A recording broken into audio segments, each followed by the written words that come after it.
Hello friends, ધોરણ 9 વિજ્ઞાન અને ટેકનોલોજી ચેપ્ટર નંબર 2 આપણી આસપાસના દ્રવ્યો શુદ્ધ છે. તો આ ચેપ્ટરની શરૂઆતમાં આપણે પ્રસ્તાવના ભણી ગયા. પ્રસ્તાવના પછી મિશ્રણ એટલે શું, વિષમાંગ મિશ્રણ, સમાંગ મિશ્રણ એ પણ ભણી ગયા. હવે આપણે ભણવાના છીએ દ્રાવણ શું છે. What is a solution. દ્રાવણ શું છે એ આપણે સમજવાના છીએ. તો જોઈએ આપણે દ્રાવણ છે શું. દ્રાવણ બે કે તેથી વધારે પદાર્થોનું સમાંગ મિશ્રણ છે.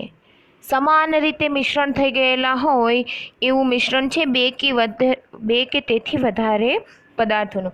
તમે તમારા રોજબરોજના જીવનમાં ઘણા બધા દ્રાવણોનો પરિચયમાં આવતા હશો. લીંબુનું શરબત, સોડા વોટર વગેરે દ્રાવણના ઉદાહરણો છે જે એકબીજામાં મિશ્ર થઈ જાય, સમાન રીતે એક રસ થઈ જાય એને દ્રાવણ કહીએ. જેમ કે આપણે લીંબુનું શરબત કહીએ તો લીંબુનું શરબતમાં લીંબુ, ખાંડ અને પાણી, મીઠું આ બધાનું સમાંગ મિશ્રણ છે. ખબર ના પડે કે આ લીંબુ શરબત છે કે પછી પાણી છે. સોડા વોટર વગેરે દ્રાવણ આપણા રોજબરોજ છે એમાં આવતા જશે અને બધા પ્રકારે સમાંગ મિશ્રણ છે. સામાન્ય રીતે આપણે દ્રાવણને પ્રવાહી સ્વરૂપે વિચારીએ છીએ, જેમાં ઘન પ્રવાહી અથવા તો વાયુ ઓગળેલ થયેલ હોય છે. પરંતુ આપણી પાસે ઘન પદાર્થોમાં એટલે કે ઘન દ્રાવણોમાં મિશ્ર ધાતુઓ છે એકબીજામાં મિશ્ર થઈ જાય તો એક પ્રકારે એ મિશ્ર ધાતુ અથવા તો દ્રાવણ જ કહેવાય છે ઘન સ્વરૂપે. વાયુ દ્રાવણો, હવા એટલે હવામાં ઘણા નાઇટ્રોજન, ઓક્સિજન, કાર્બન ડાયોક્સાઇડ આ બધા રહેલા છે એટલે એ પણ એક પ્રકારે વાયુના દ્રાવણો છે.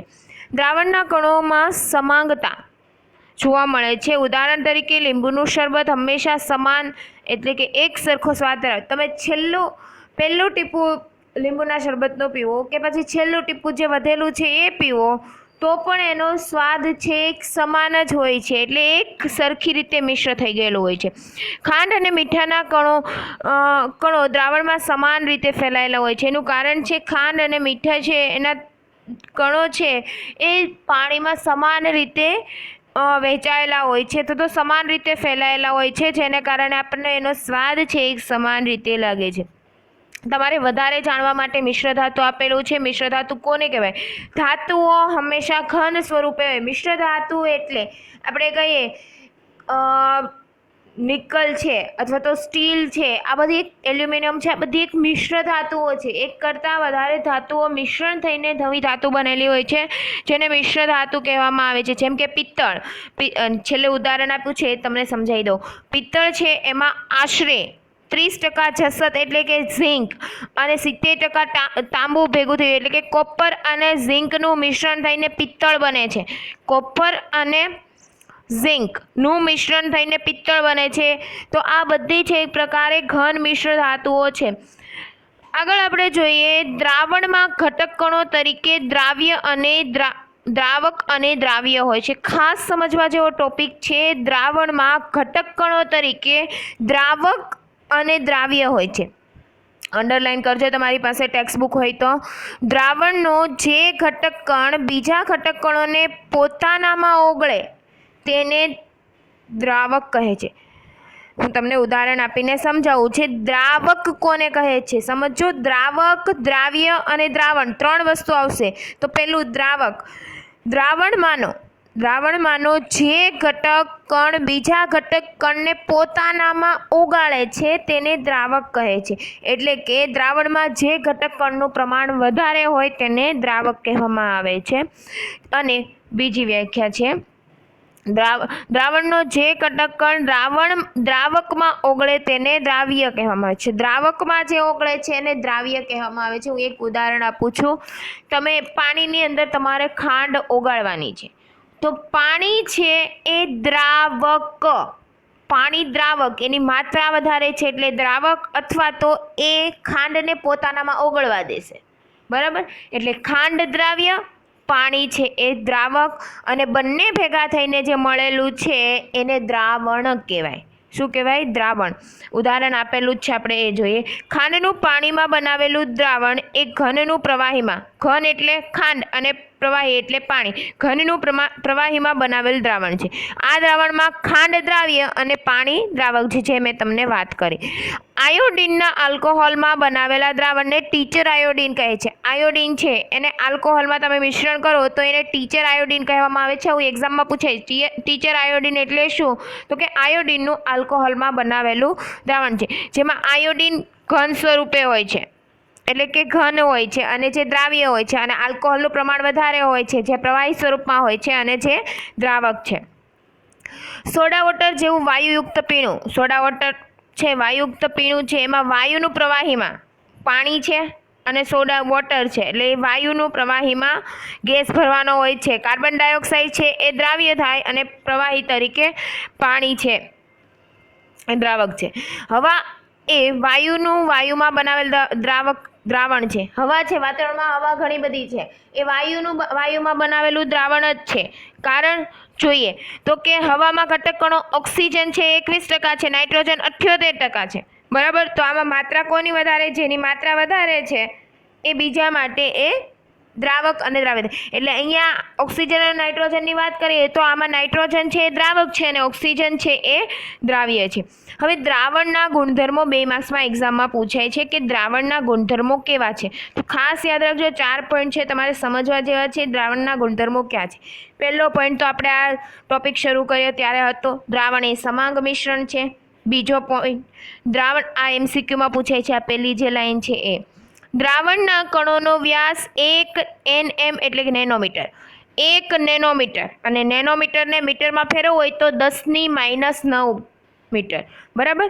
એટલે કે દ્રાવણના કણોનો વ્યાસ 1 નેનોમીટર કરતાં ઓછો હોય છે, તેથી નરી આંખે આપણે જોઈ શકતા નથી. એટલે કે દ્રાવણના કણો ખૂબ જ સૂક્ષ્મ છે. સમજી લો 10⁻⁹ એટલે 1/10⁹, અથવા તો હું તમને એમ કહું તો 1/1/9 મીંડા, એટલે ખૂબ જ નાનો છે ઘટક કણ. ખૂબ નાનો ઘટક કણ હોવાથી આપણે તેને નરી આંખે જોઈ શકતા નથી. એના પછી દ્રાવણના કણોનું કદ અતિ સૂક્ષ્મ હોવાને કારણે તેમાંથી પસાર થતા પ્રકાશના કિરણોનું તે વિખેરણ કરી શકતા નથી.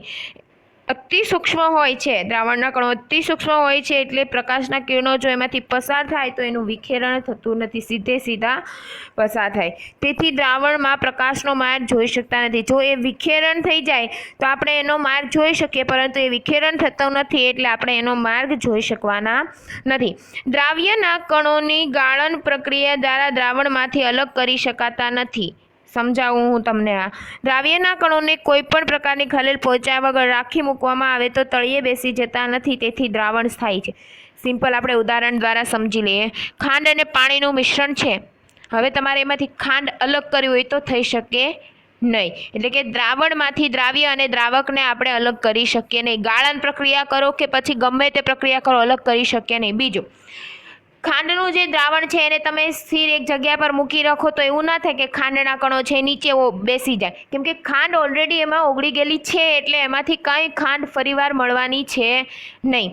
એટલે દ્રાવણના કણો છે એ સ્થાયી છે, એટલે કે દ્રાવણ છે એ સ્થાયી છે. હવે પછીનો ટોપિક છે દ્રાવણની સાંદ્રતા. આ ટોપિક તમારે જે 30% સિલેબસ કાપી નાખવાનો છે એમાં કાપી નાખેલો છે, તો પણ હું તમને થોડુંક સમજાવી દઉં.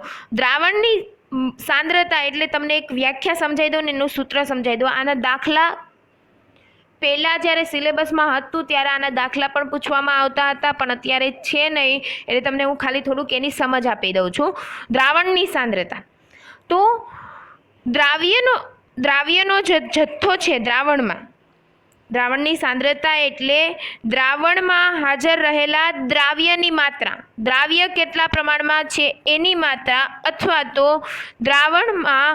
દ્રાવકમાં ઓગળેલા દ્રાવ્યની માત્રા. કેટલી માત્રામાં દ્રાવ્ય એમાં ઓગળેલો છે એની માત્રા એટલે દ્રાવણની સાંદ્રતા. જેટલી દ્રાવ્ય એટલે કે પાણી અને ખાંડનું ઓગાળેલું હોય એકબીજામાં, બરાબર, ખાંડની અંદર ખાંડ પાણીમાં નાખેલી છે, તો ખાંડની માત્રા કેટલી છે એના ઉપરથી દ્રાવણની સાંદ્રતા નક્કી થાય. એટલે એના માટે એક સૂત્ર આવે છે, દ્રાવણની સાંદ્રતા બરાબર દ્રાવ્યનો જથ્થો અને છેદમાં દ્રાવણનો જથ્થો.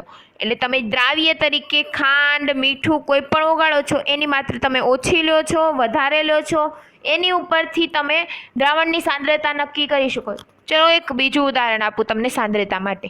તમે પાણી જ લીધું છે, એની અંદર તમે 1 જ ચમચી ખાંડ નાખો છો.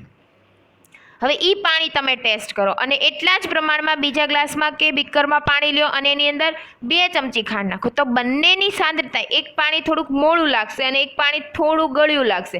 તો બંનેની સાંદ્રતા એ રીતે નક્કી થાય કે જેટલી એમાં દ્રાવ્ય પદાર્થ છે એની માત્રા છે એના આધારે આપણે દ્રાવણની સાંદ્રતા નક્કી કરીશું.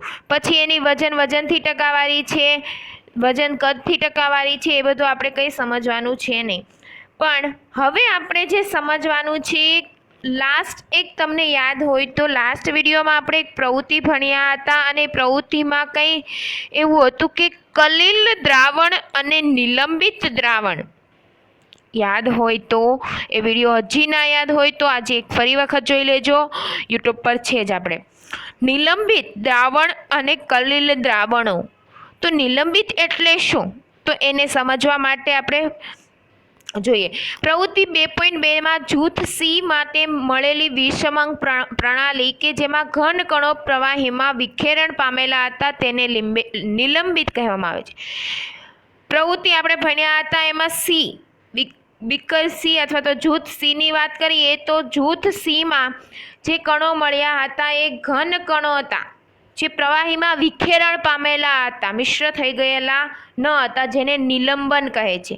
નિલંબન એક વિષમાંગ મિશ્રણ છે જે પૂરેપૂરું મિશ્ર ના થઈ જાય, એટલે કે વિષમાંગ મિશ્રણ છે જેમાં દ્રાવ્યના કણો ઓગળતા નથી. તેમાં દ્રાવ્યના કણો ઓગળશે નહીં, પરંતુ સમગ્ર માધ્યમમાં નિલંબિત થઈને રહેશે. એટલે કે આખા દ્રાવણમાં એ ફેલાઈ જશે પરંતુ એ ઓગળશે નહીં. આવા નિલંબિત કણોને નરી આંખે જોઈ શકાય છે. આવા નિલંબિત કણો છે એને આપણે નરી આંખે જોઈ શકીએ છીએ.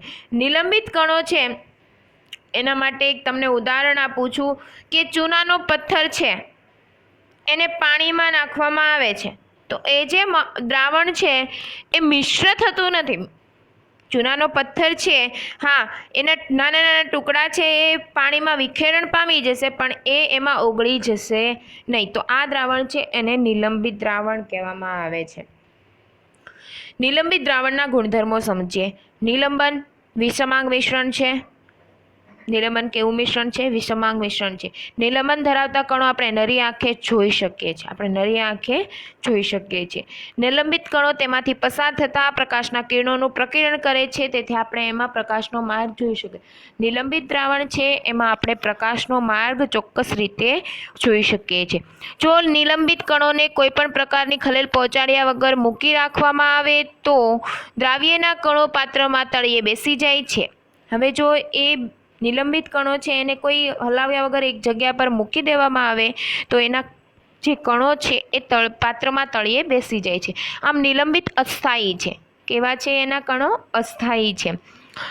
ગાળણ દ્વારા આવા નિલંબિત કણોના મિશ્રણમાંથી અલગ કરી છે. ગાળણ પ્રક્રિયા દ્વારા આપણે આ નિલંબિત કણોને અલગ કરી શકીએ છીએ. જ્યારે નિલંબિત કણો પાત્રમાં તળિયે બેસી જાય છે ત્યારે નિલંબન નાશ થઈ જાય છે. તળિયે બેસી ગયા હોય ત્યારે ઉપર તો પાણી જ જોવા મળવાનું છે એટલે એ નિલંબન એનું નાશ થઈ જાય છે અને ત્યારે દ્રાવણના પ્રકાશનું પ્રકિરણનું કરવું પણ અસમર્થ. જ્યારે એ નીચે બેસી ગયા હોય કણો ત્યારે એમાં પ્રકાશનું પ્રકિરણ થઈ શકે નહીં, એટલે કે અસમર્થ છે.